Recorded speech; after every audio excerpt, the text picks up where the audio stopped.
1:20 p.m. Gracias por preferirnos para estar bien informados. El expresidente Álvaro Uribe Vélez radicó esta mañana un proyecto para darle facultades extraordinarias al presidente Duque en el sentido de decretar un aumento del salario mínimo legal vigente por una sola vez. Juan Camilo Merlano, ¿cuáles son los detalles del proyecto y cómo lo recibieron en el Congreso?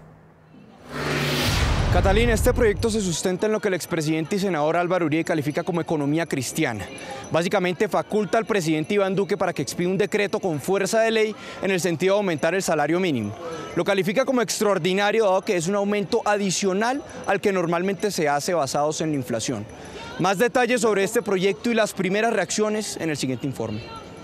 Nosotros queremos que el país sea jalonado por una dupla integrada por el empleador y el trabajador. Bajo esta lógica, que califica como economía cristiana, el expresidente y senador Álvaro Uribe radicó ante la Secretaría de Senado un proyecto que, según explica, complementaría las medidas anunciadas por el ministro de Hacienda Alberto Carrasquilla, de disminución de impuestos a empresas, con un alivio salarial para los menos favorecidos. Este proyecto da facultades extraordinarias al presidente de la República para decretar el aumento extraordinario del salario mínimo.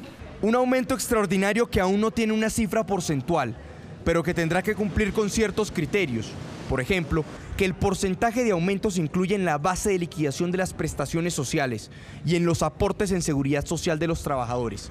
Además, para que el presidente pueda definir, si lo estima, que durante los meses iniciales o el año inicial, ese pago no entre a la corriente monetaria por el riesgo inflacionario, sino que se deposite en cuentas de cesantía de los trabajadores. Una propuesta que para algunos parlamentarios hace parte de una estrategia política del expresidente. Pero claro que esto obedece a una estrategia por la cantidad de impuestos que nos van a meter. Y por otro lado, el presidente Duque y su ministro de Hacienda plantean un incremento de impuestos para todos los trabajadores en Colombia. El proyecto, de 3 artículos, es radicado luego de que el bloque de independientes en el Congreso le ganara el primer pulso al Centro Democrático y en medio de una coyuntura en la que el gobierno Duque tendrá que asumir un alto costo político por la presentación de la reforma tributaria. Este proyecto tendrá que surtir 4 debates ante el Congreso de la República y también pasará por la Comisión de Concertación Laboral. Información desde la Plaza de Bolívar. Juan Camilo Merlano, Noticias Caracol. Juan Camilo, gracias. La propuesta del senador y expresidente Álvaro Uribe generó preocupación entre los economistas.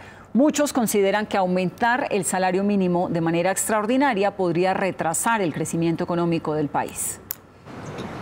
El proyecto presentado por el expresidente Álvaro Uribe es visto como inconveniente por algunos economistas. El salario mínimo se debe incrementar por otras razones, no por razones políticas o con fines distintos. El salario mínimo tiene que estar atado a la productividad de los trabajadores y lo que es cierto es que en Colombia en los últimos años la productividad laboral ha subido muy poco. Según los expertos económicos, un salario mínimo alto es solo una ilusión. A las personas en el corto tiempo le va a alcanzar la misma plata para comprar los mismos bienes. Como en la economía hay muchos precios que están atados a esa medida del salario mínimo, se ajustarían los mismos precios a una velocidad similar a la que se decreta el aumento. Entonces, la duración de esa medida benéfica, por decirlo de alguna manera, en materia de capacidad de consumo, rápidamente se vería reducida. También aseguran que este aumento agravaría el problema de desempleo y aumentaría la informalidad. Porque las empresas pues no van a estar en capacidad o muchas empresas no van a estar en capacidad de aumentar el salario mínimo y su única opción va a ser pues despedir trabajadores o pagarles menos del mínimo, que no es deseable. Sorprendentemente, las centrales obreras como la CUT tampoco están de acuerdo. Porque desconoce la Comisión Nacional de Concertación que está establecida por Constitución Política para definir las políticas laborales, sociales y salariales, de tal manera que el proyecto debe ir a la Comisión Nacional de Concertación. Por su parte, el presidente del gremio de los empresarios, Brookman Master, aseguró que es una propuesta interesante, pero que se deben tener en cuenta los efectos directos en la economía.